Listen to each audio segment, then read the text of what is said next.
Hi guys, welcome back to my channel. I am Victoria from Keeping Holistic, and today I'm going to be talking about some of my favorite roses.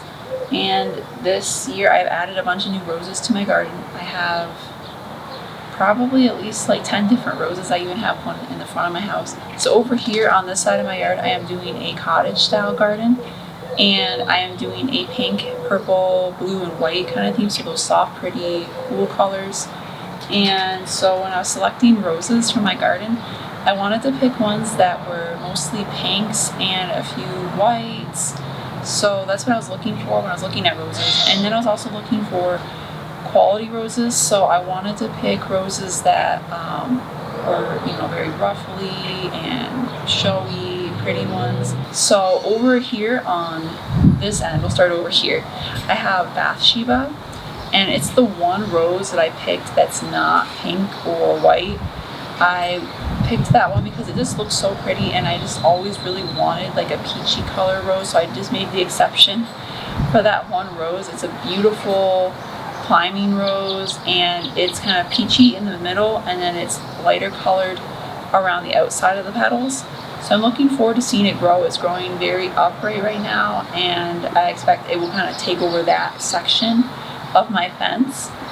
And then next to it here on my trellis here, I have this arch trellis, and on each side I've planted the Generous Gardener. So if you're familiar with David Austin roses, you might know that the Generous Gardener is a very vigorous rose, and that's why I picked it, because I wanted it to cover my whole trellis here. It's a very light pink rose, so it can look almost white sometimes, especially if you have a white trellis or arbor. It could kind of look a little bit washed out, so that's something to take into consideration. But it is a very vigorous rose, so if you're looking to cover something like a trellis or a big wall or something, you're looking to have it grow up the side of your house, then this would be a good rose to pick, because it does grow very quickly and it grows really tall. Now over here I have Gertrude Jekyll, and it's a very popular David Austin rose because of its fragrance.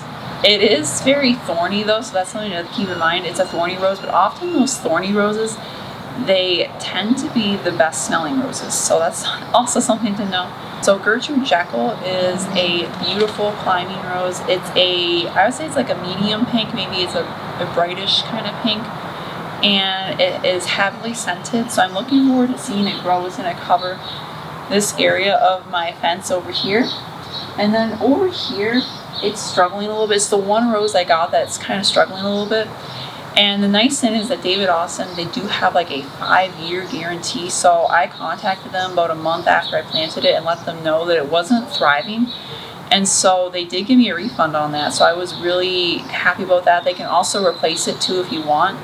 But my James Galway over here is another climbing rose. It is kind of whiter, almost white on the edges, and then it has a beautiful dark pink center. And it's actually named after James Galway. He's an Irish flutist, and I am a flute player myself, so of course I had to pick this rose. So I have that planted over there, and it is leafing a little bit, but it was kind of delayed, and it looks like some of the canes have died back, maybe from the heat or just transplant stress. Those are all my climbing roses.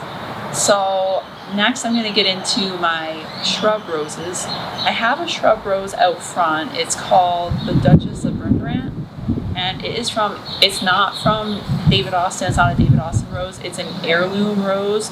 And as far as my backyard goes, I have one non-David Austin rose. It's from Heirloom Roses. It's called Summer Romance. I got it last year in the fall, and it's leafing out. It's growing back over here. It's supposed to be like a pretty classic pink rose, and it's supposed to smell good, so it hasn't bloomed yet, so we'll see. And I'm going to start over here. I'll just try to go in order, but I have Harlow Carr over there, and again, like the Gertrude Jekyll, Harlow Carr, I would say it's like a medium pink rose. It's supposed to smell really good, but like Gertrude Jekyll, it has a lot of thorns. So when I got it, I've noticed that right away. It was really, really thorny. In front of it over here, I have Olivia Austin. Olivia Austin is one of the more popular roses that they sell, and it has these beautiful pink flowers. And then over here, right next to me here, I have the Queen of Sweden rose. And when I put it here, I thought, okay, it's probably just going to be like a smaller rose. I was expecting that it wouldn't be that. Whoa! Okay. Sorry about that. We have this salvia over here, and it's been attracting bees like crazy. And the last few days, I've been seeing this giant bumblebee coming over here to visit this plant over here. So I thought that it was right behind me. I think it might have been a different kind of bee, but I got kind of nervous for a second there. I'm not usually very scared of bees, but I thought it was that really huge one, so that's why I kind of jumped up. Anyways, this Queen of Sweden rose, I put it here because I was thinking it was just going to be like kind of an average or maybe a smaller size shrub. But kind of after looking at other people's reviews of it, I think it's supposed to be actually kind of big. So I don't know if it's going to stay in this spot or not. But again, it's another lighter pink rose, and I'm looking forward to seeing it grow. It looks very healthy. It's one of the more healthier roses I've planted. Back over here in the back, I have, I'm not very good at names, but it is supposed to be a taller rose, and it's like kind of like this Queen of Sweden one. It's a light pink color, so that's going to be very pretty. And then over here I have Emily Bronte, which is a lighter cream colored rose with a pink center. Then over here I have a white rose that's supposed to be very heavily scented, and it might even look a little bit pinkish in the center, but it's mostly white. So I'm looking forward to seeing that one grow. And then the last one I have over next to it is Princess Alexandra of Kent, which is supposed to be a little bit darkish pink, maybe medium to darkish pink. So I think that's going to round everything out. I was going for different shades of pink and white, so I was trying to have a little bit of a variety. I didn't want to have just pale pink throughout the garden. So I'll keep you guys updated as they grow. As far as their care, when you get bare root roses, you want to soak them right away. So as soon as the package comes, you want to take those roses out and put them into a bucket, or I use plastic tubs because I had a bunch of them, so I put them into plastic tubs. I've even seen people put their bare root roses in a bathtub, so you could do that too if you have a whole bunch of them or you don't have a bucket. And then you want to soak them for at least a few hours, up to a few days. I think some people have even done it up to a week or so. If you can't get them in the ground right away, that's okay. Then when you go to plant them, and this is especially important if you have poor soil, you want to dig a big enough hole for the roots to flare out. And you want to leave a little bit extra space. So you want to dig a little bit bigger than the roots, a hole that's big enough to fit the roots plus some compost. So when I planted my bare root roses, I dug the hole, I put the roots in, and I tried to flare them out and then push them down. And I put compost in the hole, and I put a little bit of all-purpose fertilizer. I recommend Rose Tone if you're looking for a good rose fertilizer that makes really beautiful blooms. And then throughout the growing season, like every few weeks, I give them fish and seaweed fertilizer. Also, I recommend mulching around your roses, not right up next to the stem, but having mulch spread out around it to help retain moisture. And also something that's really important when you're planting bare root roses is how deep to plant the roses. So you want to make sure, in most cases, it depends on where you live, but most cases you want to bury the graft. You want to have the stem buried down under the ground. So you don't want to have the stem sticking up and then have the branches coming out. You want to have that stem part like it looks like the trunk. You want to have that buried underground and then have the branches coming out of the dirt, if that makes sense.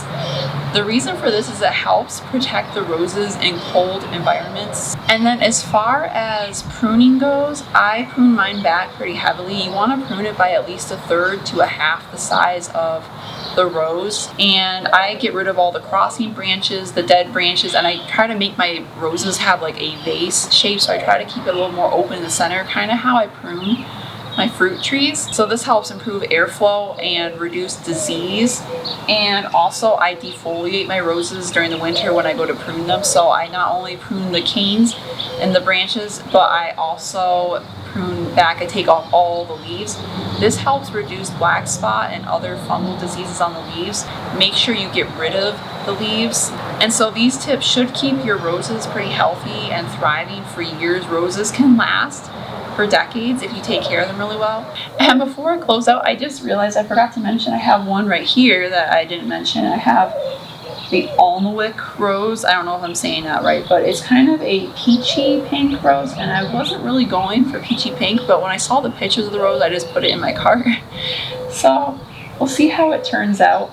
There were a few other roses that were contenders that I may add later, maybe if I have a different spot for them. And those were, I was looking at Gentle Hermione and the Ancient Mariner. There was a few that I was like really close to getting, and I may go back next year and get. So if you're worried about getting roses, you're not sure, you're like, oh, this might be kind of high maintenance, I want to tell you that roses are pretty low maintenance and they look beautiful. They're a great flower to start with, so don't be afraid. Just go buy some and put them in your cart. If you continue to follow me, if you subscribe to my channel, I will give you updates on how my roses are doing. Please be sure to like and share this video, and I'll see you guys again soon.